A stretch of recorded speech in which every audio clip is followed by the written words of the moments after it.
Yeah, I mean, streaming is very important and a main topic of this conference. But I think something that folks don't think about is that streaming is similar to digital, but it is not in the sense that within digital, the interaction is one-to-one with the device. You have a device and there's a person behind that device generally.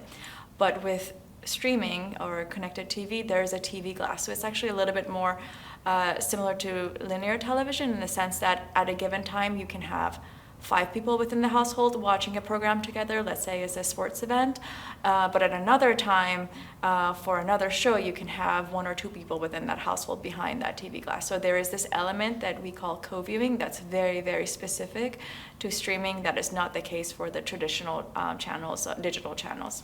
So you're talking about the difference between understanding multiple people in a household who are streaming, and there's all this talk about using data to figure that out. Does that mean you have to offset that big data with person level data? Absolutely. So this is, I mean, you hit it.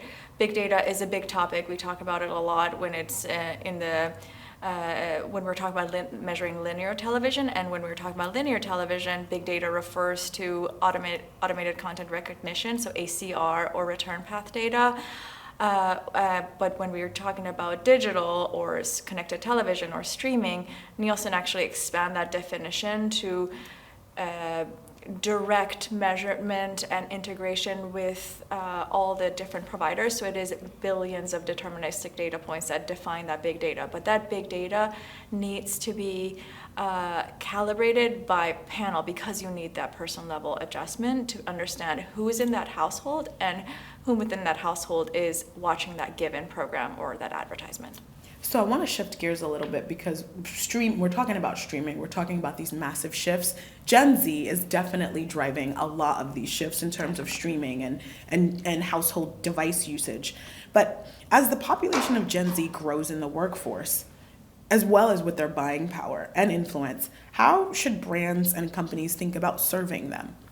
Yeah, this is a very important discussion right now at a lot of CMO conferences, because it is not just enough to essentially have an external facing value of the brand to be able to appeal to Gen Zs, and if they keep them in your workforce, you have to embody those values internally as leaders, and you need to essentially communicate those values internally and externally. So it is not just enough to have a brand and have that value be represented externally.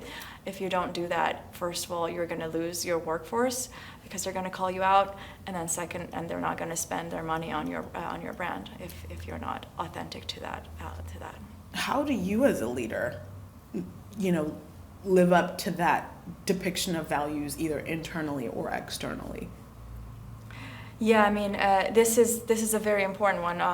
Nielsen has its values of inclusion, courage, and growth. And again, growth is an external one, and all of these values are external and internal. So actually, how I embody them, I try to embody them in every day, but it's not easy. That's the problem with having to do that every day, because it's much easier to speak it externally, to embody it.